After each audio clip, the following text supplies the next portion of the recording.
Hey everybody, it's Jon Meyers from Write Better Together. We interrupt whatever you're watching to tell you about something. Look everybody, it's Emily Brooks. Hello, Jon Meyers. Hey. Our book, Write Yes. Anyway, Yeah, I know that Giving book. Yourself Permission to Write No Matter What, is now Yes. available on Amazon. We were the right experts to write this book, weren't we? We were experts. You can get the book in digital and paperback. You can get a sample through the link in our show notes. It's a really good sample too. It's got the introduction, it's got 2 chapters. So you'll already get something out of it by doing that. And then you'll also be part of our newsletter. So you get updates to whenever we publish a new podcast, whenever we have community announcements, like if we might do a webinar in the future. So you'll be up to date. A free sample that will lead to a free newsletter that will tell them about a free webinar. And if you do happen to buy our book, we would love to hear about it. We love feedback. We would love for you to share a review on Amazon so that other people can find it. It talks directly to you, it the does. listener. We intentionally edit it that way. With you in mind.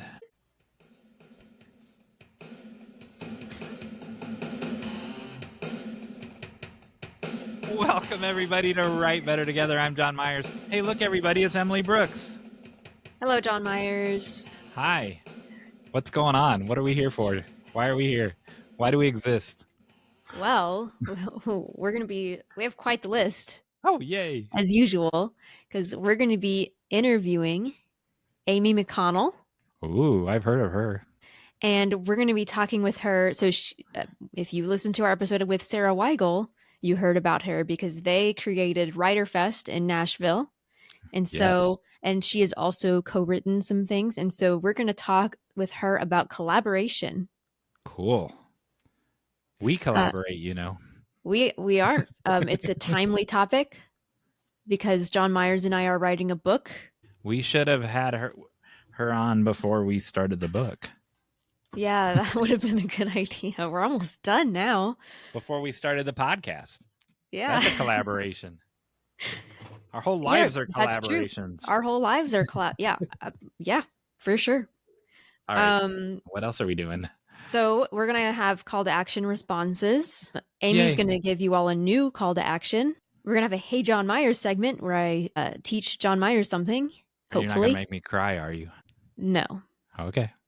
This is not a cry worthy. I don't think I've ever done one that was super sad. I don't know. Cannibals. I think I talked about octopus parents dying too. So, oh my goodness.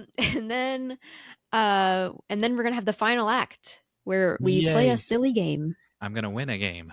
You might, but first. Yes. How did you get out of your bubble, Jon Meyers? What makes you think I got out of my bubble? Because that's our job. Oh yeah. That's our tagline. You may have heard that we are affiliates for Drip Confections, exquisite gourmet bakery that ship all over the world. No, they don't. They ship all over the United States, all over the continental United States. So our listeners in Turkey and in Tokyo, you're out of luck.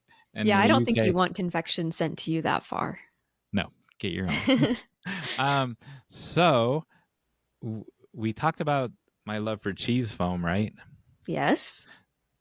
And I showed my cheese foam that I got from her. Yes. She is working in her secret laboratory on a mix where you can make your own cheese foam at home. And then we don't know what she's going to add to it yet. It's magic. Yeah. Either just add water or just add almond milk or just add your regular old cow milk. Just add belief and love. And hope and peace. Yeah. And some form of liquid. And we'll tell you about it when that happens, when it's done and ready for consumption. But it's cool to be part of something that my point of this whole thing is it's cool to be, you say something in passing and then it turns into a thing. And now it's like 2 weeks later and here's someone in her kitchen. It's a commercial kitchen, like getting this thing just right, just out of a passing comment. Like you speak it into being. What does that sound like? And it's just that that happens more often than we realize. Mm, Anyway, that was my point of that story. Is nice. we have the power of life and And- tongue is the power of life and death is in the tongue, and our words matter, and we can speak things into existence.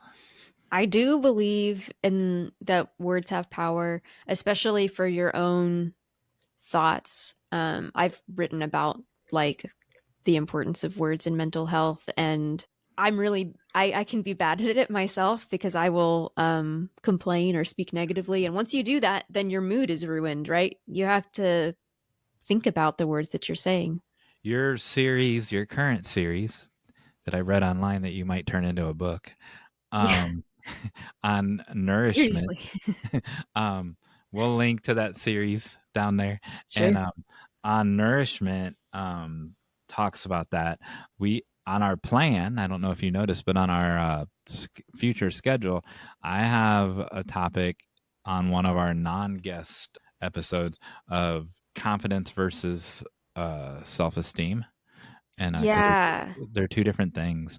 And so much of what you're writing in this current series fit that topic as well, even though it's not the main topic. Ooh, I'm excited for that then. All right. How'd you get out of your bubble? So I went to a birthday party at Painting with a Twist in Nashville. Oh, I know what that is. Do you? Oh, I mean, every city has it. I don't know what the specific Nashville one is. So it's one of those places where you choose a painting and then they teach the group how to paint it and you paint it along. It's a paint along. And I haven't painted since high school in art class. Wow. You're so crafty though. I really don't. I craft anything with yarn I can do. That's pretty much it though. So you painted a ball of yarn. Right. So I did this painting and the whole time I was comparing mine to others, especially my husband's because his was actually good. And which I knew was going to be good. I was like, yours is going to be good. And mine's not. It's fine. But what was interesting was because I kind of knew like this isn't going to be a great painting. I'm not going to want to hang it on my wall. It's fine. I just kind of relaxed and had fun. For the most part, there were times when I was like so frustrated because my paintbrush wasn't working and your paintbrush wasn't working. It was feathery and it was making lines that I didn't want it to make. Oh. And the painter up there teaching would like do these perfect lines and mine would they just weren't doing that. And I couldn't figure out why. And I got very frustrated. But I think what was interesting is she said a lot of the times what happens is if you get really like intense about making the perfect painting, you will not do as well. She said the painters who come in, like she was like, mostly it's boyfriends who come in with their girlfriends and the girlfriends are really trying to make it perfect and the boyfriends are not. And it was opposite for me and John. But she said, usually that's the case. She said the girlfriends will struggle because they're too hyper-focused on it. And then the boyfriends will make something that's just lovely because they didn't care and they weren't trying super hard. And I thought that was an interesting observation because I think in any craft or any art, we can get over obsessive about making something perfect and that freezes us up. And so sometimes you got to just paint the thing. And the thing about painting is you can't undo it. Like at least with writing, you can go back and you can make it better. And they actually do have a class where you can bring your painting and they'll help you make it better. And painting I was like, that's tempting. Painting repair. Yeah, it's like, all right, we're going to revise this. But I don't think it's worth it for mine. And I cannot believe you're going to tell that whole story and not show us the painting. You can see it at the end of the episode. Oh, cool. Now they have to finish the episode. Can you tell us what it is? It's a painting of a death moth. What? So this is not the Hey Jon Meyers segment, but death moths are moths that have skulls on their heads. So the classes I know that are like this, everyone paints the same thing and then 12 people and then they're all different, right? And so you're Yeah. painting a scarecrow or whatever, and then you wind up with 12 different scarecrows that look Yep. totally different. And so Absolutely. everyone painted a death moth? Everybody painted death moths, but nobody's painting looked the same. In fact, I should have brought up, I've got mine next to me, but you're going to have to wait. I should have brought up John's because his looks very different from mine. Just throw it up on the screen. Yeah, I can do that. Yeah, I can throw it up on the screen and you can see that his actually has a skull on it and mine doesn't because my paint wasn't dry enough for me to do that. So what other kind of people were like? I get the kind of people that would go paint a snowman or paint a welcome sign for your door. Who goes to paint death moths? Who were the other kind of people? This is my friend Rochelle's birthday. Shout out to Rochelle. And she is goth. And so she picked the theme. She picked the theme, yeah. Well, that makes total sense. So I went to her. It fits the style of her house perfectly. Like her house is perpetual Halloween. And so like I was like, now we've got our paintings ready for Halloween because we also did a party with her where we painted ghosts onto old paintings from thrift stores. So we're ready. What kind of I think I don't know why I think there's 12 people there. I think all 12 people I think she should have a death moth room, and all your paintings should be in that room, and you can go visit. You can go visit. Amazing. You can go visit your paintings when you want. Hey, didn't I talk earlier in this episode about speaking things into existence? Yeah. I want to see a picture after at some point of all of these 12 paintings in her house in the same room. Yeah, that's a great idea. This is my shrine to the death moth.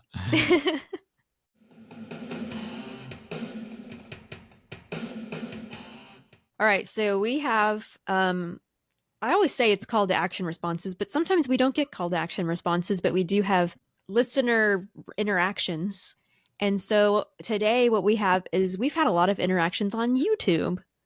Yes. So the first one, this was a couple weeks ago, but we'll still mention it, is our friend Dallin Malna on YouTube commented a lot on our YouTube videos, particularly in the art versus product video where he asked a lot of really great questions. I always feel like I should answer all of those, but I can't answer all of them, right. Dallin. So we will generally address them.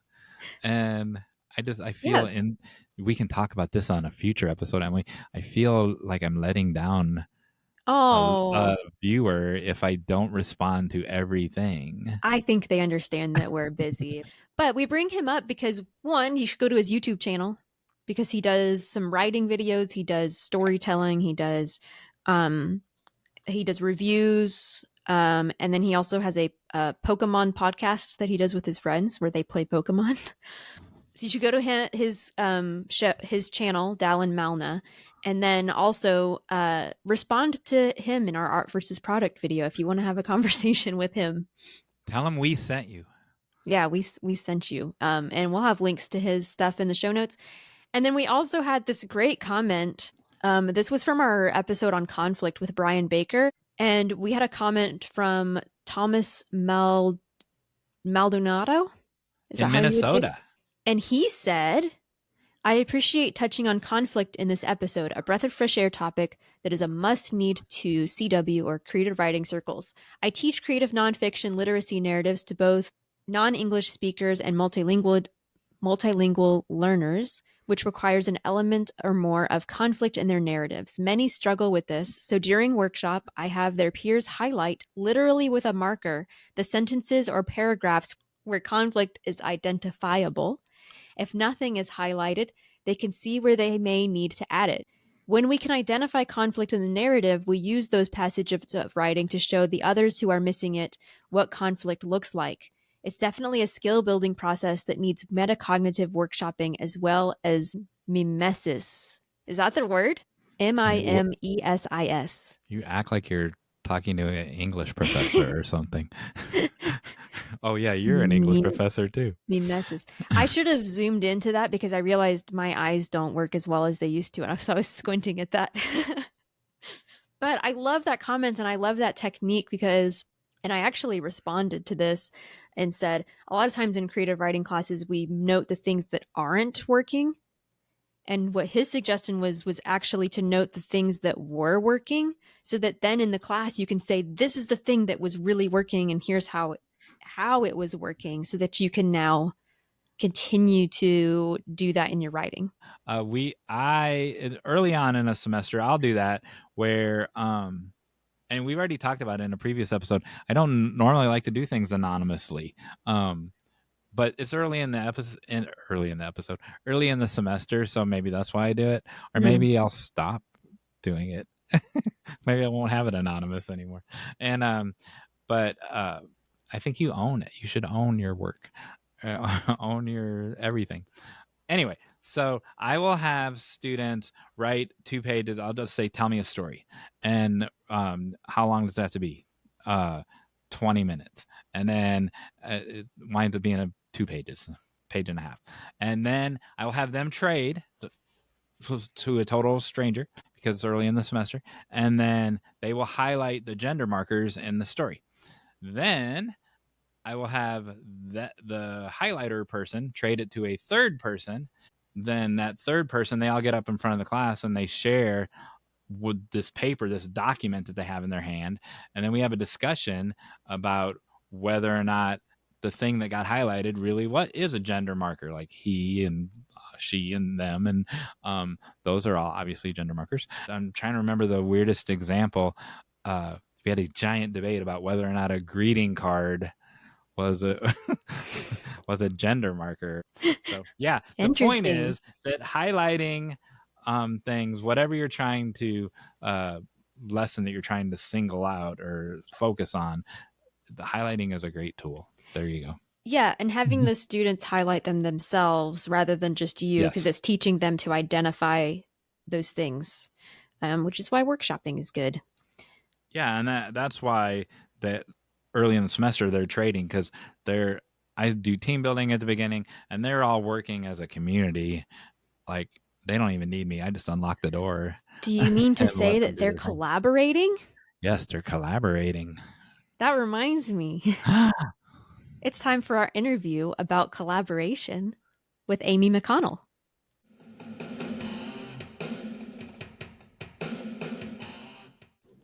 Welcome back to Write Better Together. Hey, look, everybody. It's still Emily Brooks. Hello, Jon Meyers. And hey, look, everybody. It's Ami McConnell. Oh, my gosh. Where'd she come from? Hi. Who's pointing at me? Amy, tell us about yourself. Me? Tell about myself? Yes.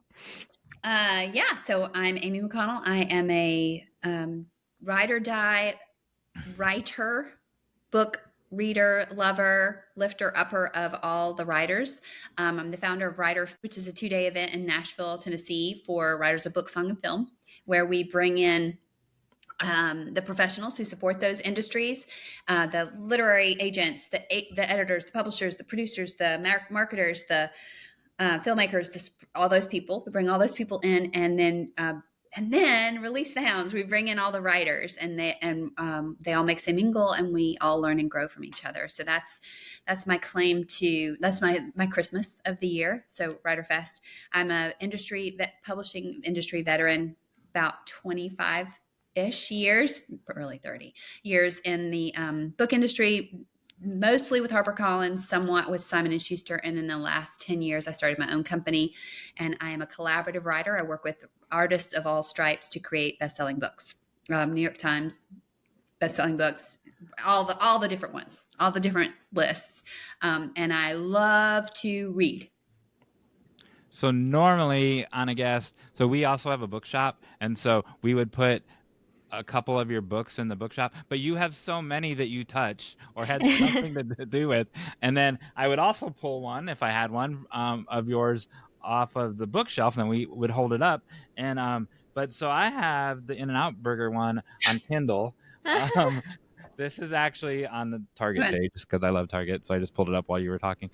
You have it in person, I bet. You can hold it up and tell us, like, use that one. You can tell us about other ones too, but use that one to kind of explain your role of what you did with the author and stuff. Oh, yeah. So Well, I'm going to back it up just a second to say that I spent a lot of years as an acquiring editor in-house. So my job there, my happy work was to come alongside authors to help them create their brand, have a quality product that was exceptional, that made people want to come back for more, and then extend that over time. So I worked with some authors over the course of 30 books, for instance. And so longevity is really important to me.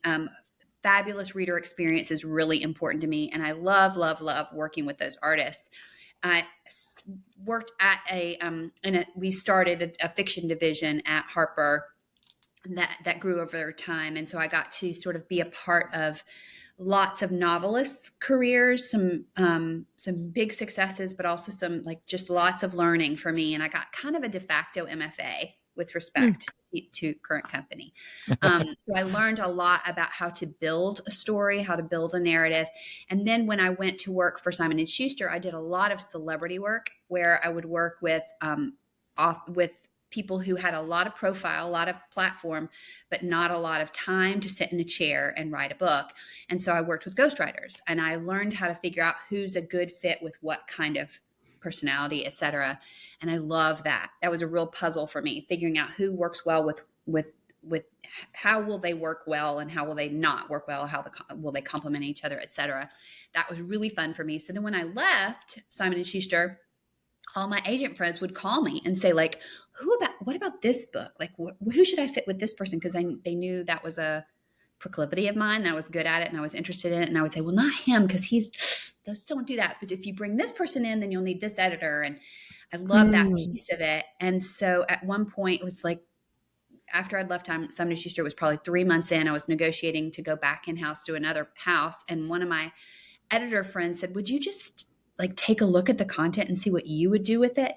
And I looked at the content and I said, well, here's my instinct. I would do this thing with it. And she said, well, would you just have a conversation with the author, the celebrity? And I said, sure, I'll have a conversation with them. And I'm just this is kicks and giggles. This is fun.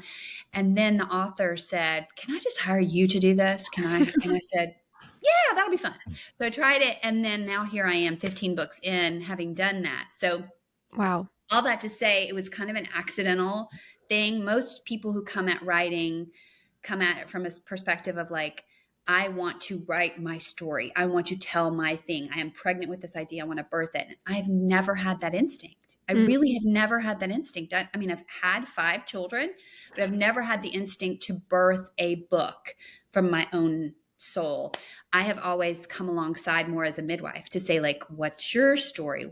How can I help you best communicate that? How can I make it beautiful and a happy experience for the end reader? And so all that to say, Jon, to answer your question, what does that look like? It looks different every single time. So sometimes it looks like sitting in a room. Well, this is one of my favorite experiences was I went to, LA to meet with one of my clients. We just rented a house and we just stayed in a house together for 3 days and just talked, recorded everything we said, and just figured out what the content bank was, what materials are we going to be drawing from? What do we want that end reader to experience in the process of discovery and learning about you? And then we kind of just morphed until we figured out, oh, this is the structure of the book. Now, Amy, go and execute. And I went and executed, right? Other times it's back and forth and back and forth and back and forth daily via text or via voicemails or via I've used all kinds of different applications to try to figure all that out. But it can be lots of things. With In-N-Out Burger, which I'm trying to get to your question. With In-N-Out Burger, there were about 23 interviews that I did with people outside of the author. So, because there's a lot of context there, lots of history. So I was assisting her in a lot of that, in the sense of trying to figure out how to piece together the history that she literally was not alive for a lot of, but also integrating her very unique and beautiful voice and style and sensibility and personality so that she shines on the page, so that the reader ultimately feels like they connected, not with Amy, because who cares about Amy? They want to connect with Lynsi. So, and that's a fun challenge for me. So that's somewhat of an overview. Got it. I love that. I love the way that you describe, because I saw this on your website too, the way that you described yourself as a midwife, that you are helping people who don't have the skills to bring about these stories. I just think that's so beautiful.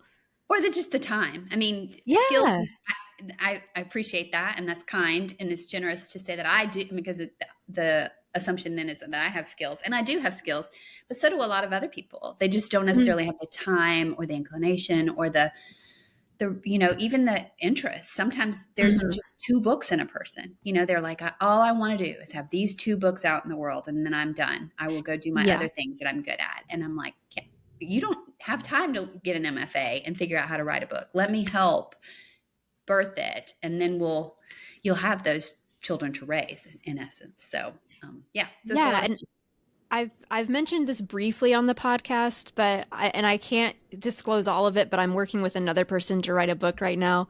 I just haven't asked permission to share like publicly who it is and stuff, but I realized that for him it was a confidence thing, feeling like, well, I've never written anything before, I don't have this experience, so please just help me. And the thing is, he is a good writer, and he does have a lot of really, really good things to say, but he wants that extra. Well, and newsflash, I'm always telling them, like, the authors will often say to me, I don't know, you're the expert. And I'll be like, for real? I still am figuring this stuff. I mean, I've done literally thousands of books, and I still am every time like, I don't know, let's try it. Like it's so when they say, I'm not sure I can, like, yeah, none of us are sure, but like, let's just take the step of faith. And I've taken that step of faith enough that I'm not really afraid of it anymore. So yeah. That's so I'm without going into the details that Emily can't release. Like, so this person is in a completely different occupation too. So they're not even in that world. And so even they might be competent because they're already a good writer in a different form or whatever. And but it's a totally different world. They spend 18 hours a day in a completely different world. So absolutely. I mean, I love the strange lane that I've found. I love working with therapists. And because I don't know, I think I'm God's favorite, and he just knew I needed therapy. So he gave me a lot of therapists to work with on books. But I've had the good fortune of working with a number of therapists who are so healthy and so understanding of the way the psyche works and the way the body works with the psyche and how our mind-body connections, all those things work together. But often they're tentative in their work. And I'm like, man, of all people, like, you should be so strong in your work. And often they're like, I don't know. But it's just a matter of like, what do we spend most of our time doing? Like you said, Jon. Yeah. And that just makes me think that there's so many people out there who have something to say, who, like Jon Meyers was saying, like they don't, or like you were saying, that they don't really have that desire to write multiple books, but they have a book in them that like has to come out. Yeah, I totally agree. So they should write anyway, is what I'm thinking. Exactly. So therapy comes up in every episode. Yeah, we talk about therapy a lot. We both got goosebumps when you said that. But talk more about that. You told us why they're good at it. Talk about the differences between the types of therapists that you've worked with. Talk about the differences between them in what way? Like therapist A presented this book in this way. Therapist B said, what if we came at this other thing at this other angle? Like, just talk about the spectrum of different, like the different ways that they collaborated, or yeah. So I would say typically is the wrong word.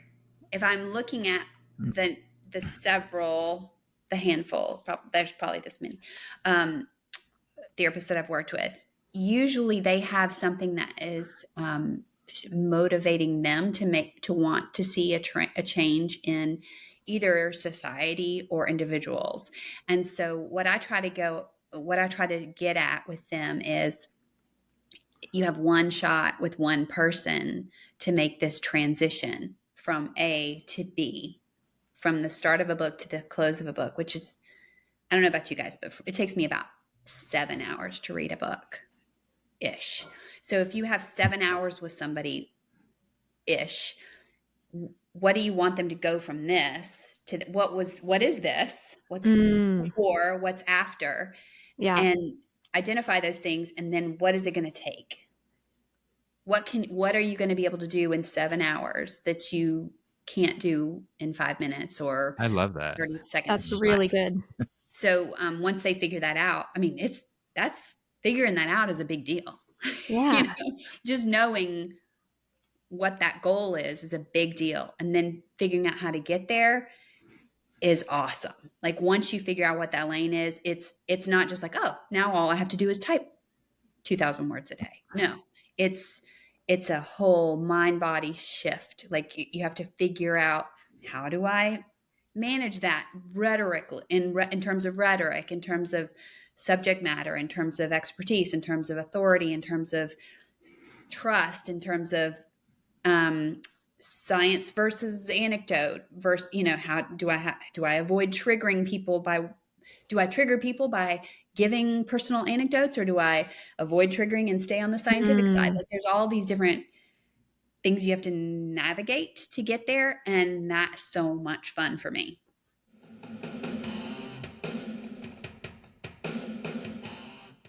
Wow.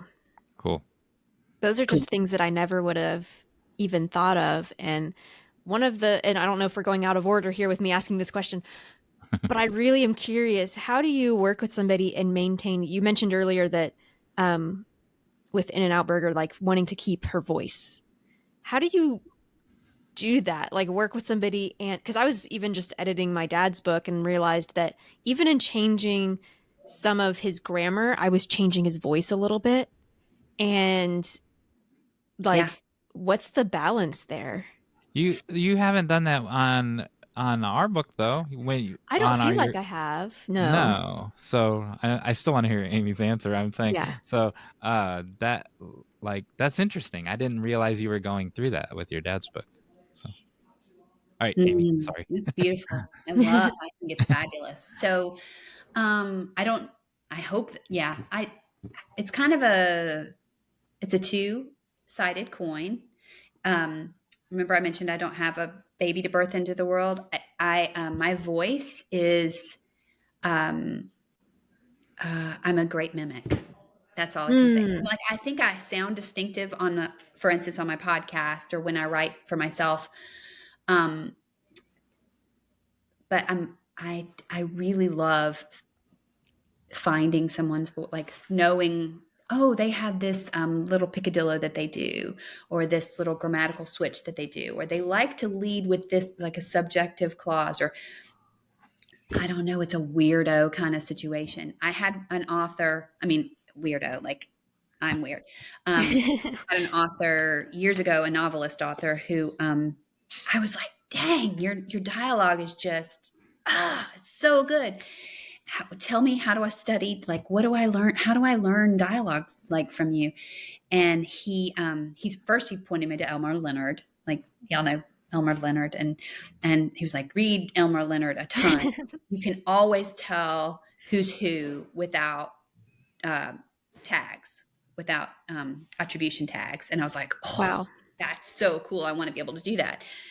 And then he also, this is Davis Bunn. I don't know if y'all know Davis Bunn. Davis Bunn also said, what I do, Amy, is I transcribe myself. I don't have somebody else transcribe. I transcribe other people's dialogue when they're actually talking to each other. Oh, wow. And I get the hang of like their syntax and their grammar. And I was like, I don't have time for that. Well, I mean, this was when I was editing him, right? I was like, but good pro tip. So now when I first start working with somebody, I do that. I transcribe them. Like, I have tools that can transcribe people for me, but I transcribe people so that I can get a tactile feel for what I keep running into over and over again with them. Obviously, you're going to run into the likes and the ums and those things. Just throw those out and you'll figure it out. I'll figure it out. I don't know if it works for everybody, but for me, it works to sort of do that until I get the rhythm of the way that they talk. And then I just try to be consistent with that in a sort of a disciplined way throughout the book. I'll go, you know what? He always says, always makes derogatory remarks about himself every time he says something deep. He always will always undercut himself. So let's try that. Like every time he says something deep, let's undercut him a little bit. And just try to be judicious in my seasoning of that. And it usually just kind of becomes, there's a rhythm to it, I think, that you discover. So you said that you didn't know if that works for everyone else. So it does work for everyone else. In film school, and like anyone I know, no matter what film school they do, you go to a restaurant or a food court or Starbucks and you do that exact exercise. You eavesdrop on the table next to you, type it, you take out all the ums and yous, and then ideally and you might do that 8 times, like twice a week for 4 weeks or something, and they get longer and longer. And then ideally at the end of that, you're learning that muscle, right? You're training that muscle. You can cover up who the names of it, and you can tell the difference between who the people are in the dialogue. Yeah, see? So, I told you I got a de facto MFA. So yes. I did it accidentally. Like I didn't because I got to study with these fantastic teachers who taught me so much. So yeah. So I have not done that, but like now I want to. And this is not an official call to action, but listeners, like if you do this, like tell us about it, try it out. I really want to know how it goes for everybody. There's actually rules about it. So since you challenge everyone, I'll put in the rules. So you cannot use their real names. Like if you hear Charlie, call Charlie and Ralph. And so you can't, without doing an IRB, even for eavesdropping, you have to do an IRB, which we talked about with Hunter a little. And if you identify the actual people, even if it's not published, and just anything. So, but you can change Charlie to Clarence or whatever when you do that. That's all. So our book is a little different because it's like I write a chapter, he writes a chapter, I write a chapter, he writes a chapter, which is a different type of collaboration. And I'm curious if you've done anything like that. And yeah, like run with that. Yes. I don't know. I've had a number of projects where it was husband, wife, or sisters. So I love that challenge. It's always like, it's a nice segue that you just did there, Emily, because you have to figure out like, what is the difference between these two? And it can't just be type. It can't be like, this is in italics and this one's in bold. Like it really needs to feel different. It needs to have a different tone so that the reader can pick up. I always like to think, not always like to think, but I imagine that my reader is, forgive me, this is just me being creative. This is how I think. I think, okay, what if somebody woke up or went to bed and they were so tired, but they were like, I just want to read one more chapter. And they open the book. Like, I want to be kind to that person and not make them feel stupid. Like, have you ever read a book and you're like, I just can't with you right now. You're just wearing me out. It's too hard. I never want that to happen. I'm resisting the urge of pulling a book off the shelf right now. I know, I've got one that I'm reading right now. Right? There's certainly, and if I feel that way, it's not like I'm mad at you. I'm just like, why are you making me feel stupid right now? I want to feel when I come into a book like I'm in capable hands. Someone is telling me a story because they're kind to me and they love me and they want me to know them, right? So all that to say, like, I want somebody to be able to pick up the book and go like, oh yeah, that's who I was listening to. Oh yeah, that's what I was here. She was talking about this when we were last together. Like we're in a book, but I want my reader to feel that way. So all that to say, when there's two different people in a book or two different stories coming alongside, it should feel easily identifiable. It should feel like it's consistent across the experiences of reading from page 88 to 142. Like if you put them side by side, you go, oh, I recognize I'm with the right person, the same person, but it's a little bit different enough to keep me engaged. Emily What's starts funny- out her introduction with how different we are, and then, but we're not, like when you read our voice is different, but we have so many similar beliefs, and our Yeah. chapters overlap, and we didn't compare notes or anything. But And what's funny is you can tell, or at least I can. I need to run it by other people and see if they can. I can tell from the first sentence that it's you. You know, like it's just. I mean, obviously oh because yeah, I didn't write it. And there's only one other option. But I mean, like it's just so obvious John. that how different our voice is. it's because I'm a screenwriter, and so your scripts they can't all sound the same, right? And so you have so few lines to differentiate yourself from 100,000 other people. I mean, it's almost like poetry. You have to have your voice in the first sentence. Yeah. So yours is that way too. It's just different. Amy's like, these two.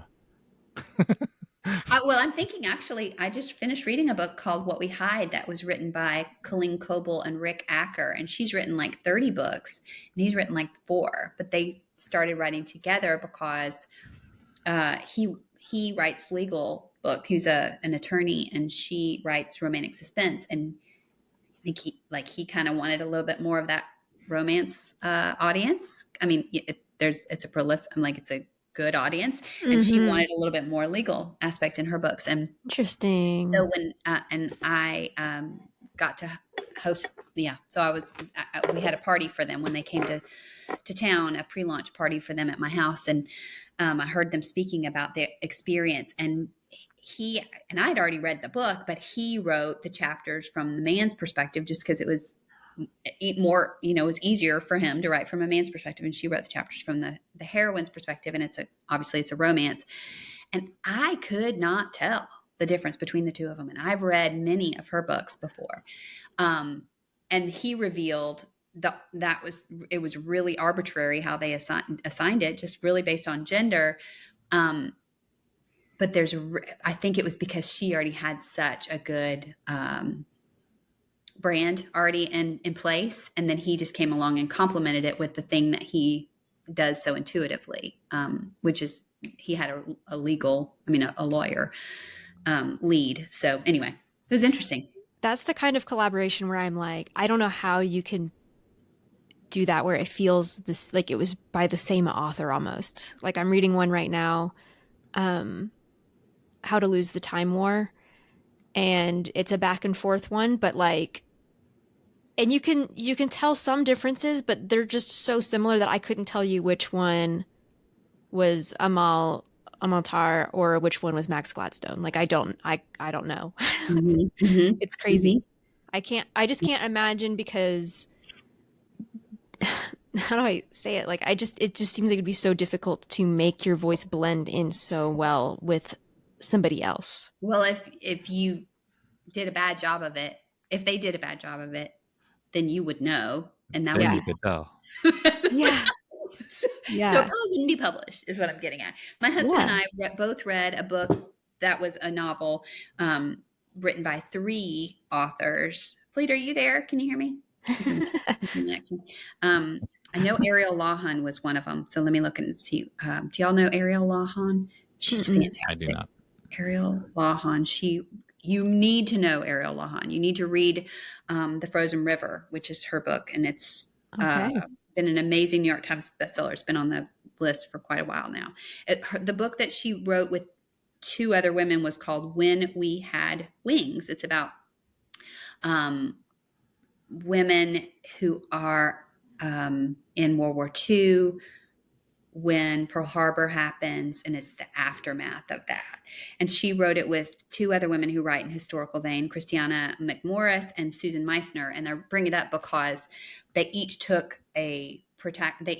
a female in the armed forces, in the I can't remember which armed force it was. Maybe let's say the Navy. And so all 3 of them were there, and they each were very distinct in their plot line, etc. And my husband and I both read the book, and we were like, which one do you think is Ariel? Because we've both read a bunch of Ariel's. which one? I think it's this because the protagonist is this way, and she usually does protagonists that are, anyway. So, but it was tough to tell. We figured it out. So, Nice. So if you weren't Ami McConnell and you were a civilian, what do you think a civilian is doing that while they're reading it? I have an answer, but I want to hear Amy's I don't have answer. any idea. I'm not normal by any stretch of the imagination. It's hard to imagine being a normal reader. So my answer is, I asked the question just because I wanted to answer it. Hey, how was your vacation? I'll tell you about my vacation. If the story is strong enough, the civilian doesn't even notice. If the story has holes or things like that, then they start to look and cast blame.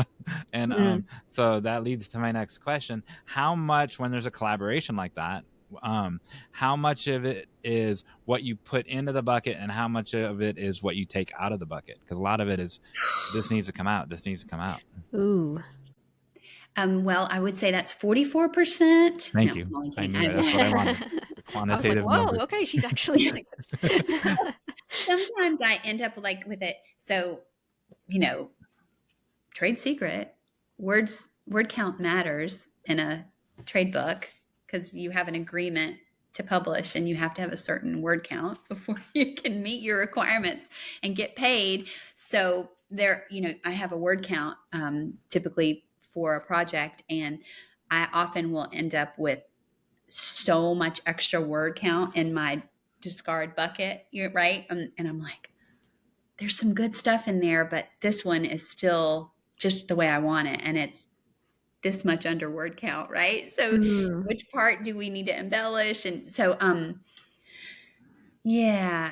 am much better at shaving off than adding on. Yeah. So, you kind of know the things you get in trouble for again and again in life. And my editors will often say, you need a transition here. You need a transition here.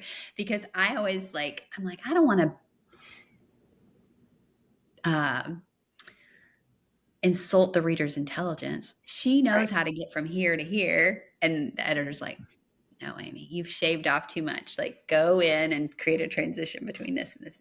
Are you following what I'm saying? I'm getting very technical, but no, yes, I've heard this conversation before. Like it wasn't on your podcast, Amy, but I've heard this exact same conversation where, when an editor is involved, almost word for word of. First of all, I think with screenwriting, people don't give the reader enough credit and they don't give the audience enough credit. But the editor that you're talking about said you shaved too much off. I've heard that where there needs to be more transition. You need to help them to get from A to B. And I've heard that as a common issue. Well, I err on the side of too much shaving is I'm, just confessionally, I shave too much. But remember, I said my heart is that no one would feel dumb when they're reading. I don't ever want a reader to feel like, what? How did she get there? So if an editor comes along and says, Amy, you need a transition here, I go, yes, ma'am. You're right. Okay, I'll do that. Because they know. Because they... your author has done their first book. You've done 200 books. That editor has done 2,000 books. Ostensibly, yeah. Yeah.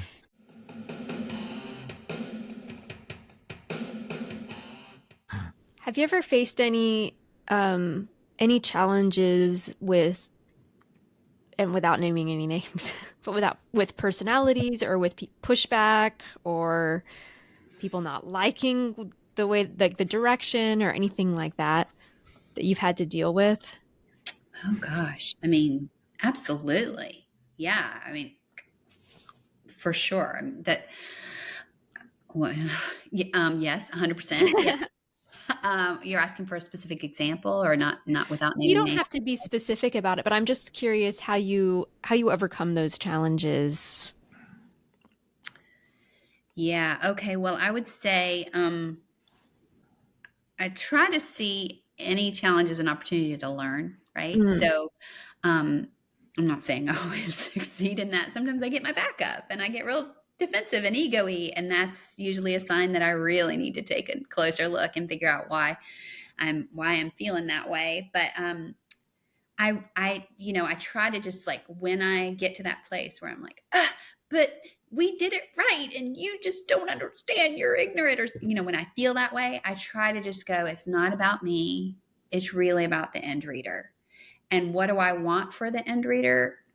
I just really want the reader to have a positive experience. I know I read to know that I'm not alone. Like, I know that's my impetus when I'm on a, on a flight and I'm reading. I want to feel like I'm not the only person who's nervous about this plane going down in a minute if it's turbulent. I read to know that there is meaning in this meaningless life. Sometimes, when it feels like life is meaning, I want to know that there's someone on the other side of this book who cares enough to share their experience in a very intimate way. And so, all that to say, when I get my back up and I go, I disagree, I try to just remember, like, it's not about you, Amy. Like, it's about that reader, and like, get out of your own way and let that reader have that connection with that author that you yourself deeply, deeply desire. Obviously that takes some meditation, but that's sort of my approach anyway to conflicts like that. That's really good. Have you noticed the same thing with your podcast, where the person, you want to connect to them, that you want them to know that they're not alone, and have you noticed that happening? To be fully transparent, the podcast is so much fun for me, I forget there's anybody else in the room. I'll be talking. So far we haven't done a visual component. We do it in a podcast studio. And so it's all auditory, and it's me sitting across from a creator. So like, just the one that just came out this week is with a novelist, Melissa Collings, and she wrote a romance novel, like a book club book. And so just sitting across from her, I just lose myself in the conversation. That said, like, there is another person in the room. Risha is our producer, and she pipes in and she'll say, Amy, but blah, blah, blah, and she'll ask us questions, and I'll go, oh yeah, what? Yeah.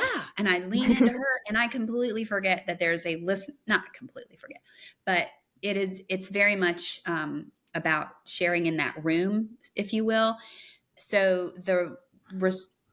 I don't think it's a problem so much as the response that I get from podcast listeners and subscribers, it tends to be like, I love listening in to what you're, you know what I mean? So they don't necessarily feel like they're a part of the conversation. They feel more like they're eavesdropping, which is perfectly fine with me.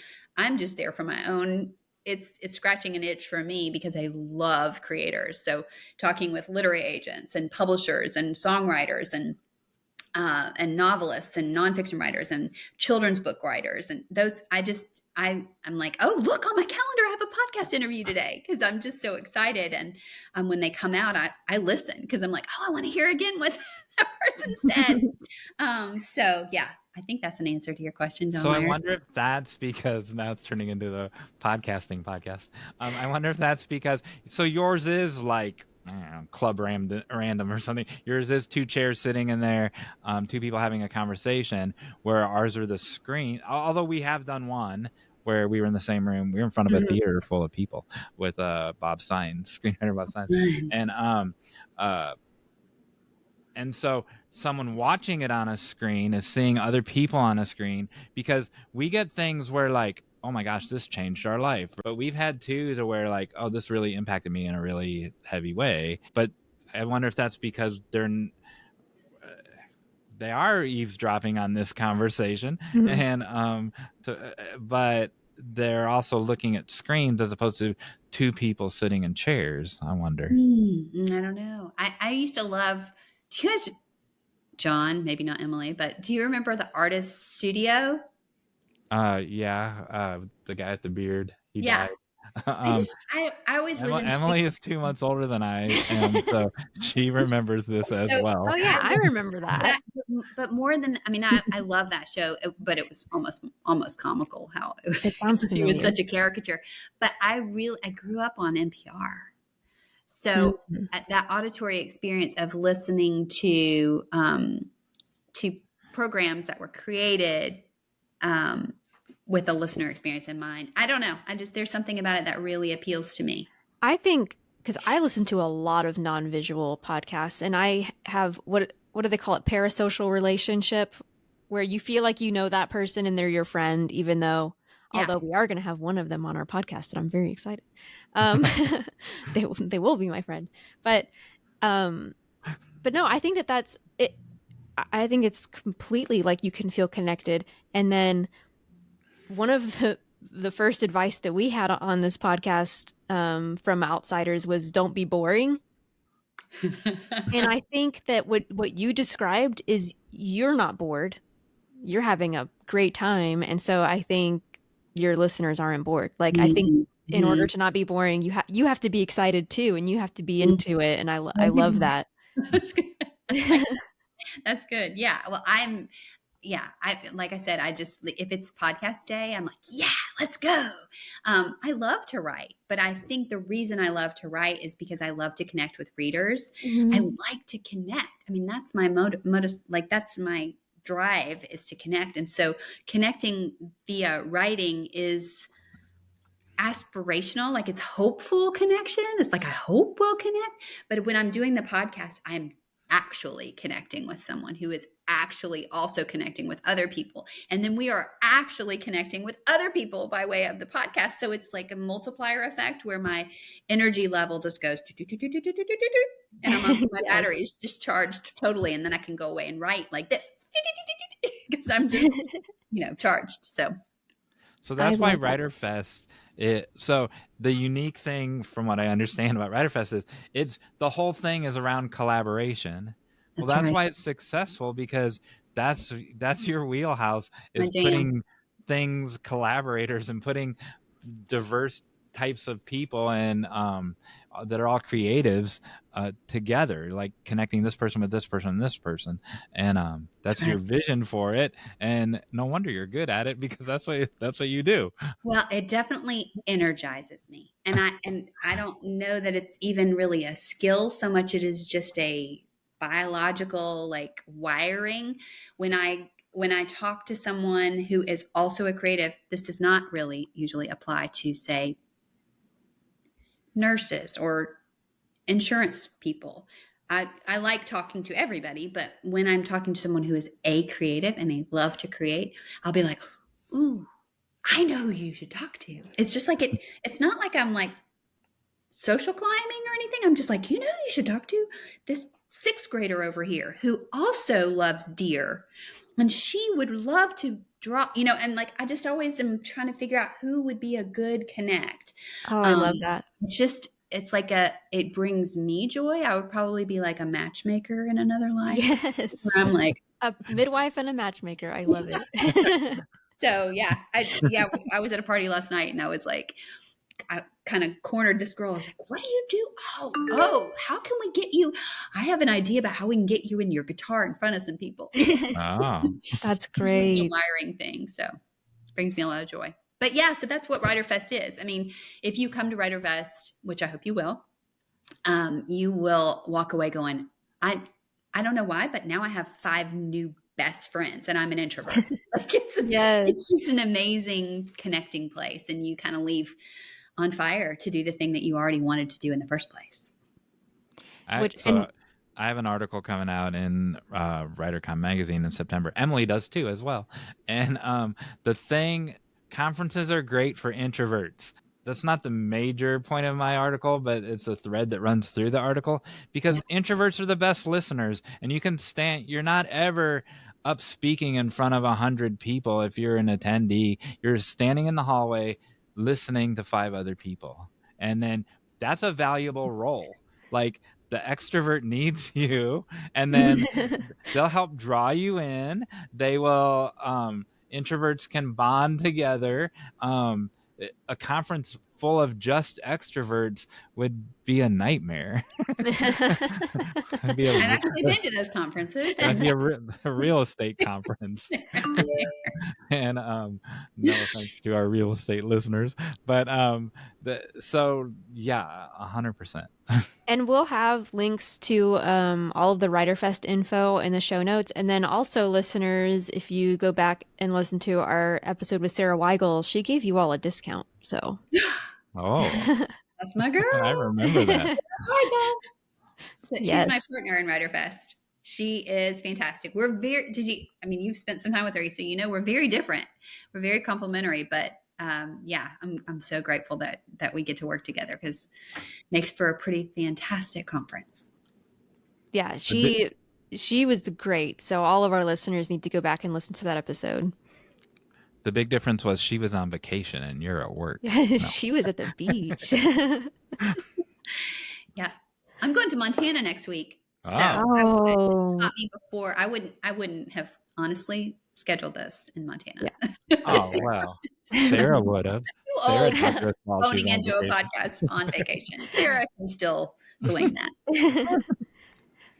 So can you tell us your call to action for our listeners? And with that, tell us a little more, because we kind of talked about your podcast, but tell our listeners about your podcast and what you do. I will. I'd love to. Thank you for that.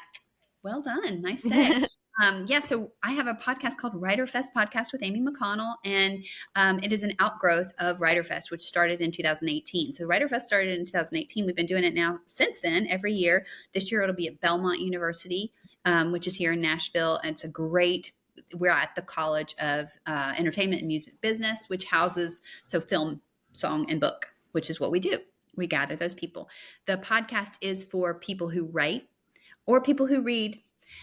So it's me talking to literary agents, editors, songwriters, music producers, filmmakers, screenwriters, poets, lots of agents. I have lots of agents on just because they read so widely. So I love to have them on. So what right now we're in a series on paths to publishing.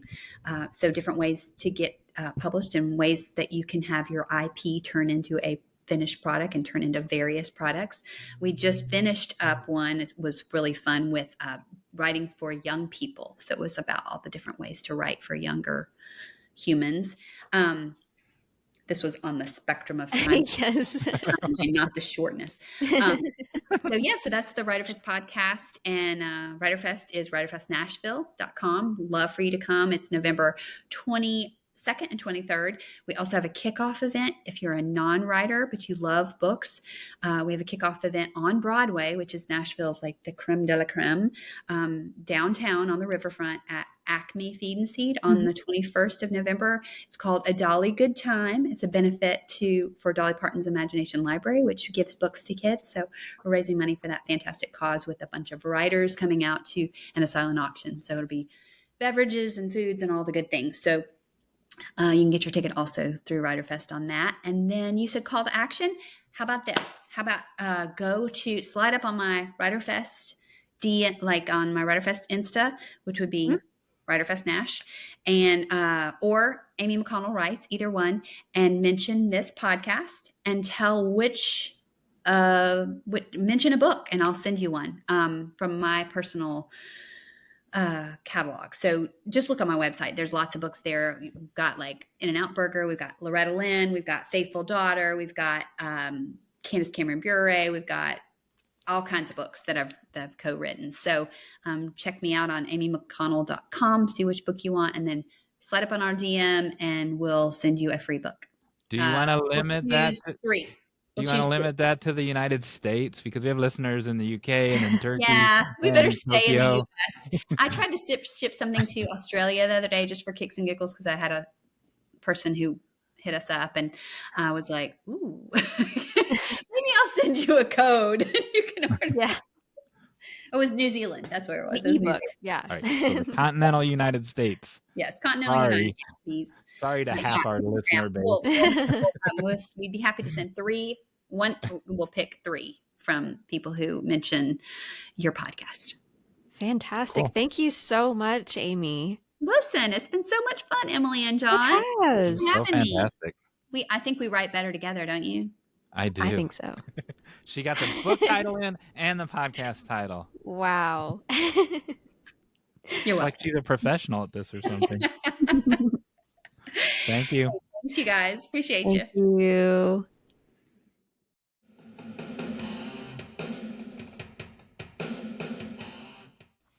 And we're back.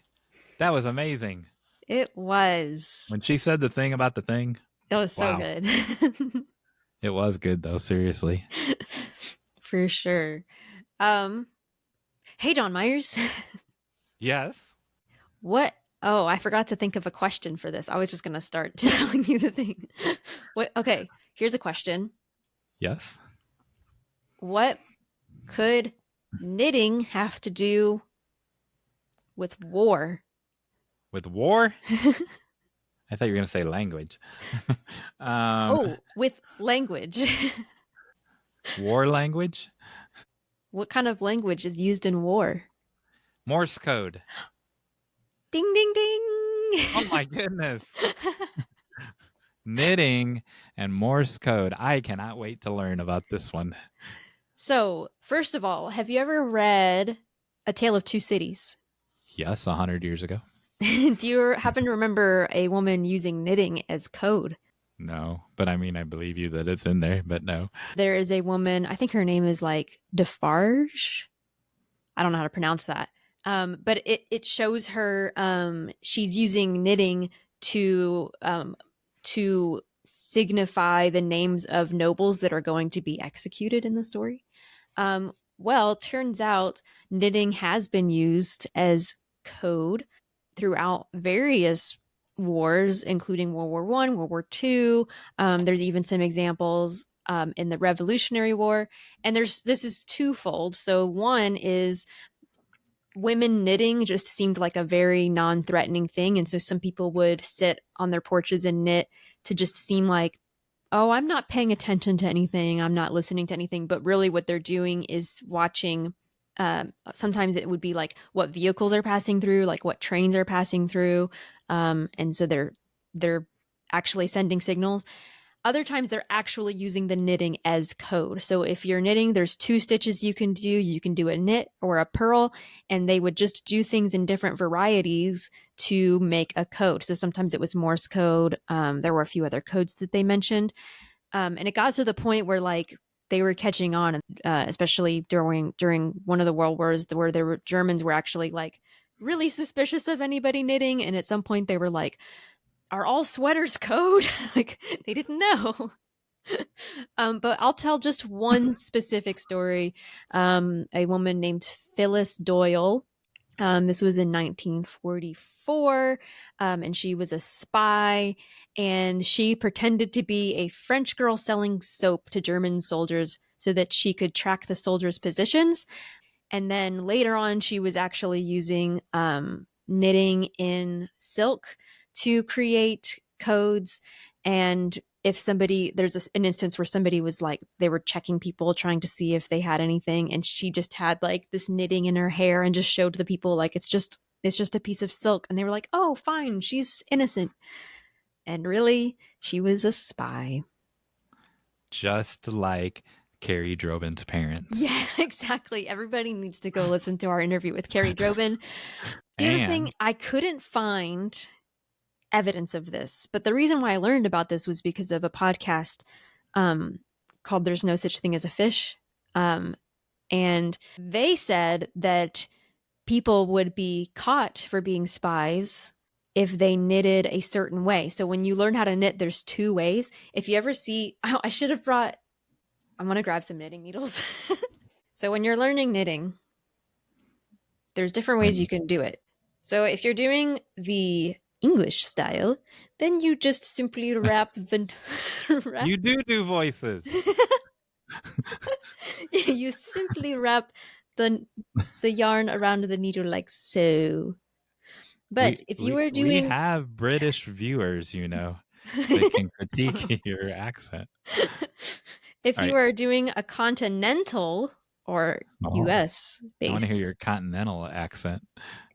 Hold it up a little higher. Well, so the first one's always hard, so I'm getting it stuck. Okay. what you do is you actually this hand is free and you wrap it around. So like you do like that. Okay. Why does that matter if you're a spy?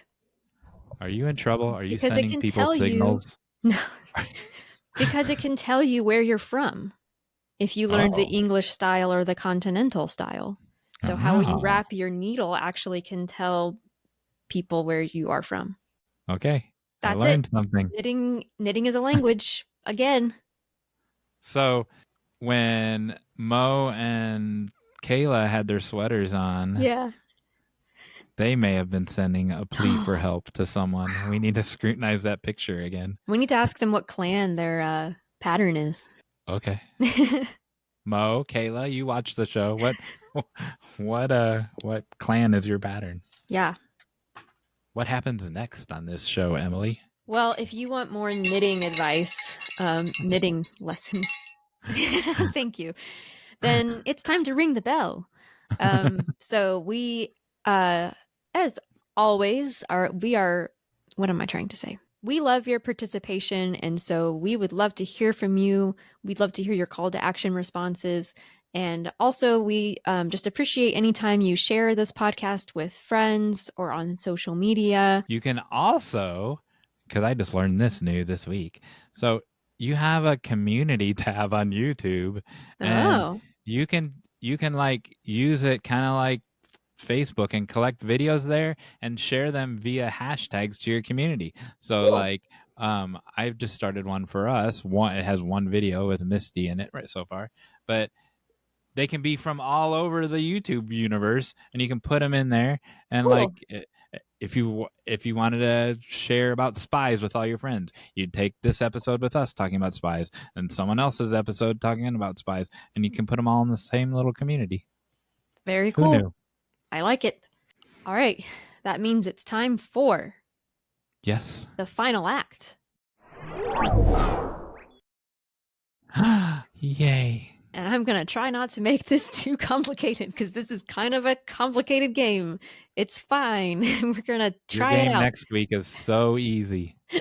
If you're new to the podcast, we play different weird games every week.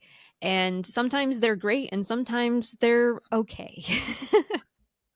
And Emily's are always hard. Yeah. She like doesn't want me to win.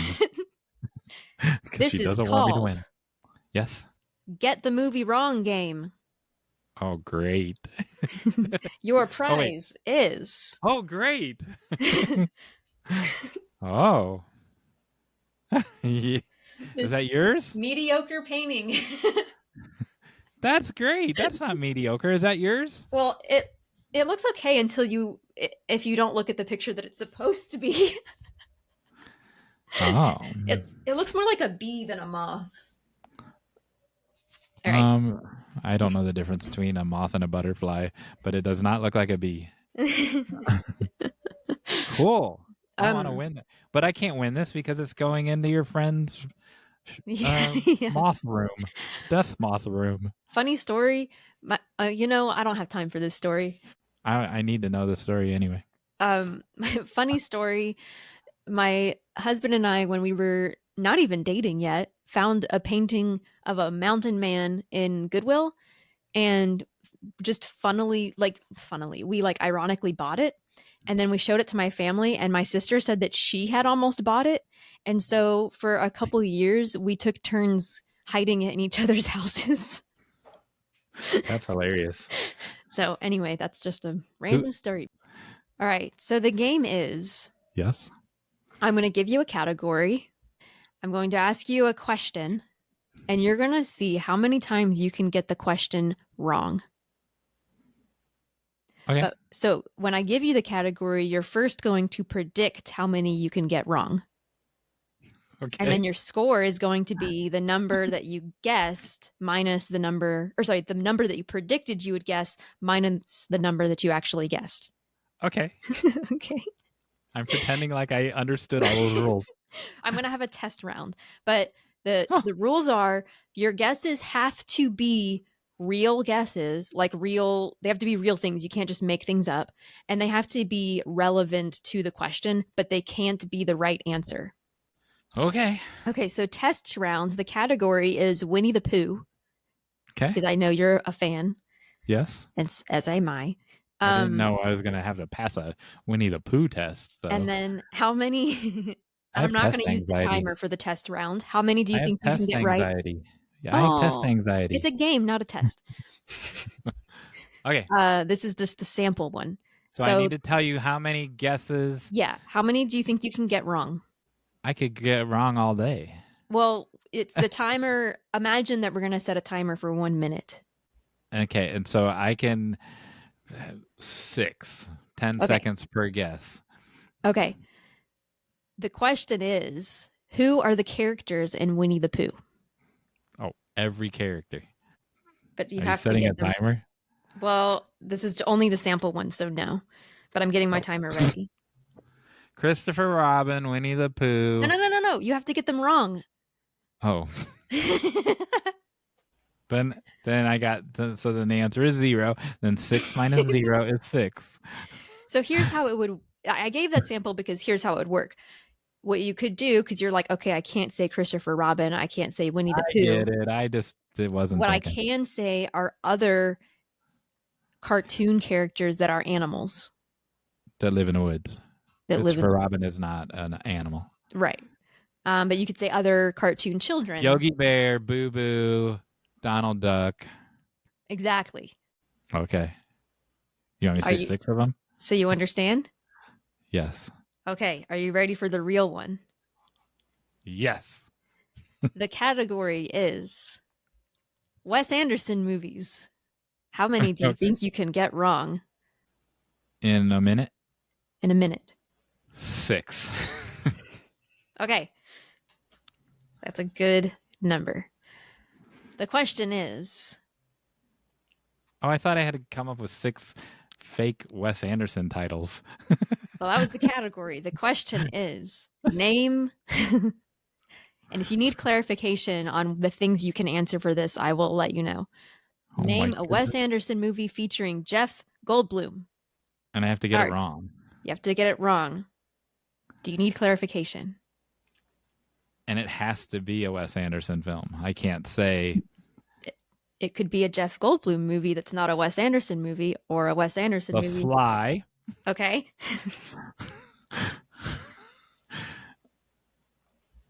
Moonrise Kingdom.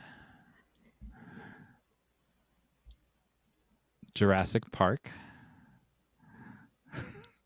Jurassic Park 2. Jurassic Park The Lost Kingdom.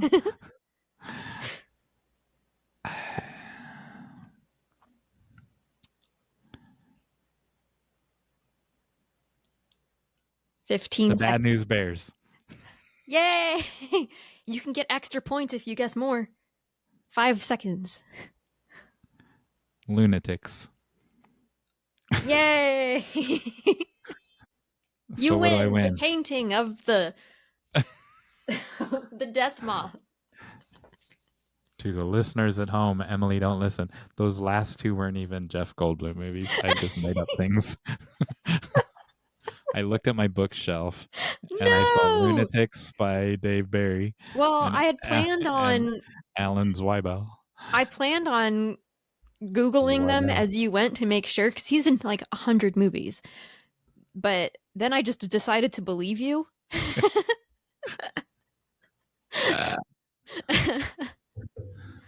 Well, that's okay. You still got most of them. Nice. Dave Barry and Alan Zweibel. Lunatics. I said you couldn't make any up. It has nothing to do with Jeff Goldblum.